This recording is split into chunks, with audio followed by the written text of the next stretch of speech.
मेरा नाम मुबशर लुकमान है, आप देख रहे हैं Mubashar Luqman YouTube channel. London से खबरें आ रही हैं कि लंदन का जोकर अल्ताफ़ हुसैन जो है वो शदीद बीमार है इस वक्त। अब ये तो कोई मफरूज़े पे है नहीं, उनकी जो राब्ता कमेटी है उसके कन्वीनर ने तारिक साहब ने उन्होंने एक प्रेस स्टेटमेंट जारी कर दिया है कि अल्ताफ़ भाई जो हैं वो शदीद बीमार हैं कोविड-19 की वजह से, और उनके लिए दुआओं की अपील की जाती है क्योंकि वो ज़िंदगी और मौत की कशमकश में है। फिर इन्होंने एक दुआ भी की कि वो इंशाल्लाह बहुत जल्द ठीक हो जाएंगे और मद्दाहों और कारकुनों के दरमियान होंगे। वैसे पता नहीं कौन से मद्दाह और कौन से कारकुन हैं जिनके दरमियान होते हैं, क्योंकि वो तो अकेले एक जगह बैठ के टोन होते रहते हैं। सुबह 11 बजे से वो शुरू हो जाते हैं। अल्ताफ़ हुसैन और बीमारी कोई नई चीज़ तो नहीं है, उनको तो कई किस्म की बीमारियाँ, कुछ ज़हनी भी हैं, कुछ जिस्मानी भी हैं। लेकिन अब वो जो कह रहे हैं कि अल्ताफ़ हुसैन के लिए दुआएँ करें, तो मेरा ख्याल है कि हम एक दुआ कर सकते हैं कि अल्ताफ़ हुसैन को अगर अल्लाह सेहत देता है और वो ठीक होते हैं तो वो फिर आएँ और आके अपने गुनाहों की माफ़ी मांगे अल्लाह ताला से। जितने उन्होंने बेगुनाह लोगों को कत्ल किया, जितने उन्होंने हज़ारों घर उजाड़े, कई कई सौ तो एक ही दफ़ा में बल्दिया टाउन फैक्ट्री में उन्होंने आग लगा के उजाड़ दी है, और फिर उनके लिए जो रकम आई हुई थी उन घर वालों के लिए वो भी खा गए। ये सब कुछ उन्होंने किया। और आपको पता है कि बोरी बंद लाशें, भत्ताखोरी, आई मीन एक तवील फहरिस्त है उनके उनके कारनामों की या काले करतूतों की। अल्ताफ़ हुसैन अपनी ड्रामा बाजियों की वजह से बहुत मशहूर है। कई दफ़ा ऐसा भी हुआ है पहले कि उन्होंने लोगों की हमदर्दी हासिल करने के लिए कभी वो रिज़ाइन कर देते थे, फिर वो आधे घंटे के बाद वापस आ जाते थे पुरज़ोर इसरार पे और रोना धोना शुरू कर देते थे। कभी वो फ़नी किस्म के गाने सुनाना शुरू कर देते थे, और उसके बाद यह है कि अपनी बीमारियों का भी वो कई बारी गलत प्रचार करते थे ताकि लोगों में उनका ख्याल था इससे हमदर्दी पैदा होती है। लेकिन अब उनको जो है काफ़ी अरसे से एक बड़ी प्रॉब्लम्स हैं, और उनको अगर कोविड-19 हो गया है तो उससे यकीनन उनको प्रॉब्लम्स होंगी, क्योंकि एक तो ओवरवेट है भाई साहब बहुत ज़्यादा, ऊपर से हर वक्त टुन रहने का उनको शौक़ है, तो उनके लिवर वगैरह जो है वो पहले ही नाकारा हो चुके हैं, और किडनीज जो हैं वो बहुत ही ओवरलोडेड है, ओवरवर्कड है।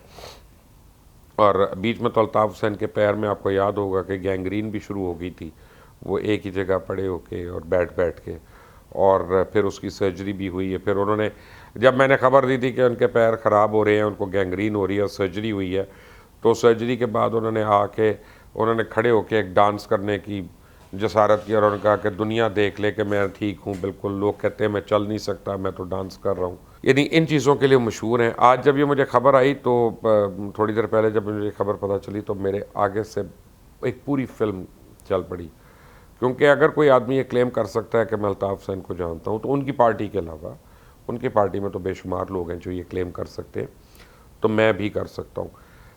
दो ऐसे जर्नलिस्ट हैं जो अल्ताफ़ हुसैन के एक वक्त में बहुत करीब थे, एक हसन निसार और एक मैं, और लंदन भी हमारी बहुत दफ़ा मुलाकातें हुई और सब कुछ हुआ। और फिर आहिस्ता आहिस्ता जब हमें पता चलना शुरू हुआ कि वाकई ये शख्स जो है ये पाकिस्तान दुश्मन है और रॉ के एजेंडे पे काम कर रहा है, तो तब हमारी दूरियां बढ़ना शुरू हो गई। और हमने उस वक्त रिपोर्ट किया जब उनका बहुत ज़्यादा ज़ोर था, और आपको याद होगा कि ख़ुद मुझे कितनी दफ़ा कत्ल की धमकियाँ दी उन्होंने नाम ले लेके। और रेंजर्स ने कराची में 2 टारगेट के लिए उसको पकड़ा था, और ये लिस्ट उन्होंने सिंध हाई कोर्ट में जमा कराई थी, जिसमें 30 लोगों के नाम थे, 2 जर्नलिस्टों के नाम थे। एक सबसे पहले तो मुबशर लुकमान, और बाद में आगे जाके उसमें शाज़िब खानज़ादा का भी नाम था। वो उस वक्त उन्होंने जियो ज्वाइन किया हुआ था, नया नया मेरा ख्याल है उन्होंने ज्वाइन किया था कुछ अर्सा पहले। तो क्योंकि शाज़िब भी चूकते नहीं हैं प्रोग्राम करने से, वो भी कर जाते, और मैं तो कर ही रहा था, तो हम दोनों का ऊपर भी थे। वो टारगेट के लिए पकड़े गए, उनका कन्फेशनल स्टेटमेंट है, वो भी गया वहाँ पे। तो फिर उन्होंने कुछ हमारे प्रोग्रामों पे उनको तकलीफ़ हुई, उन्होंने ARY और समा के दफातर पे हमला भी करवा दिया अपने कारकुनान से। इसी तरह उन्होंने अपने राब्ता कमेटी के अरकान जो उनकी कुट भी लगवा दी बहुत ज़्यादा, आपको याद होगा 90 में खुर्शीद हॉल के अंदर। तो काफ़ी जो है वो आप एक ऐसा फ़िरौन था अपने ज़ोर वाले दिनों में कि आप लोगों की सोच है, जो लोग वैसे उसको देखते हैं, उसकी वीडियोस देखते हैं, वो महसूस होते हैं कि एंटरटेनिंग है, ड्रामा है, गाना गा रहा है, डांस कर रहा है, और उसका लहजा जो है वो बज़ाते खुद एक मज़ाक़कुन लहजा है, लेकिन बहुत ही खौफनाक आदमी और बहुत ही ख़तरनाक आदमी। اور ابھی حال ہی میں پچھلے سال 1.5 سال پہلے آپ کو یاد ہوگا کہ ارنب گوسوامی کے ساتھ اس کے پروگرام پہ انہوں نے پاکستان کے اوپر کتنا زہر اگلا تھا، فوج پاکستان کے اوپر، پاکستان کی عدلیہ کے اوپر، پاکستان کے اداروں کے اوپر کتنا شدید اس نے زہر اگلا تھا. یہاں تک اس نے کہا کہ مجھے اور میرے کارکنوں کو ہندوستان کی شہریت دے دو. انہوں نے کہا نہیں وہیں پہ رہو، وہ اتنا بڑا یعنی جو کینسر ہے ہم اپنے ملک میں نہیں پالتے. انہوں نے کوئی شہریت نہیں دی. انہوں نے کہا ہمیں استعمال کرنا تھا تمہیں کر لیا، اس کے عوض تم پیسے دے چکے. اور خود ایم کیو ایم کے اپنے ٹریجرر طارق صاحب اور منور صاحب یہ سارے جو ہیں یہ لنڈن میٹرو پولیس کے آگے اقبال جرم کر چکے ہیں کہ یہ جو تھے را کے پے رول پہ رہے ہیں. را کے پے رول پہ ہونے کا مطلب ہے پاکستان کے خلاف.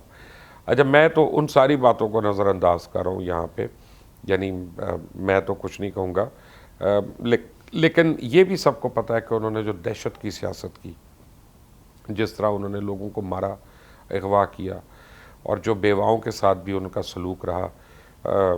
آپ ایون ڈاکٹر عمران فاروق نہیں بچے. ڈاکٹر عمران فاروق جو ایکچولی ایم کیو ایم بنانے والے اگر کوئی تھے تو وہ ان لوگوں میں سے تھے یا وہ لوگ تھے. اسی طرح عظیم طارق وغیرہ بھی.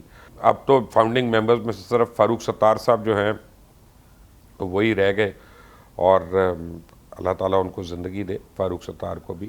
لیکن یہ فیکٹ ہے کہ وہ آپ کو بتا سکتے ہیں فاروق ستار کے خود کتنی بڑی دہشت گرد مافیا کے وہ ہیڈ رہے ہیں.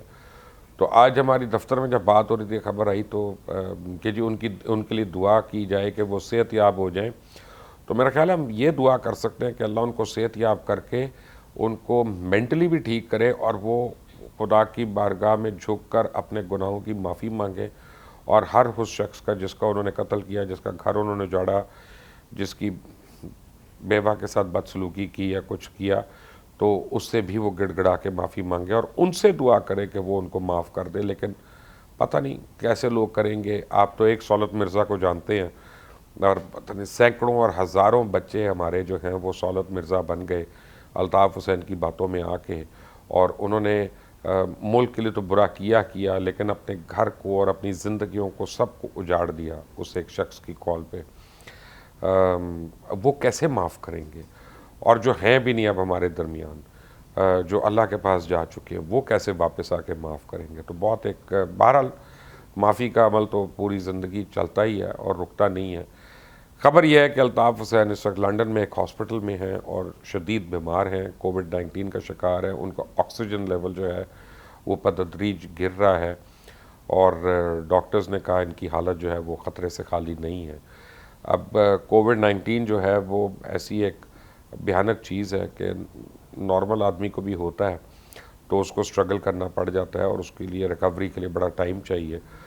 تو ایک شخص جو ویسے ہی اتنی اس بیماریوں میں مبتلا ہو، اوور ویٹ ہو، ہیوی اسموکر ہو، ہیوی ڈرنکر ہو، تو اس کو وہ کتنا افیکٹ کرے گی یہ تو ڈاکٹرز بہتر بتا سکتے ہیں. میں تو اس میں کچھ نہیں کہہ سکتا. لیکن یہ خبر آئی تھی، اور جو ہمارے دفتر میں ایک ڈسکشن ہوئی تھی وہ ایز اٹ از میں نے آپ سے شیئر کر لی، کیونکہ بہت لوگوں کی میموریز ہیں، بری میموریز ہیں الطاف حسین کی دہشت گردی سے، اور خاندان کے خاندان اجڑے ہوئے ہیں. بلدیہ ٹاؤن فیکٹری کیس جو ہے وہ ایک کیس میں نے آپ کو کہا کہ اس سے آپ کوانٹم آف ٹیرر کا اندازہ کر لیں کہ وہ ایک تھا، اور اس کی 26 سالہ 28 سالہ سیاسی کریئر کے اندر. یہ تو اللہ تو شکر ہے کہ لاہور ہائی کورٹ کے ایک اعلیٰ ترین جج صاحب نے اس کی یعنی ٹیلی ویژن پہ ویڈیوز اور آڈیوز دکھانے پہ پابندی کی، ورنہ پتہ نہیں کتنے نوجوانوں کو اور وہ ابھی تک ورگلاتا رہتا. تو یہ ایک نیوز تھی جو میں نے آپ سے شیئر کرنی تھی.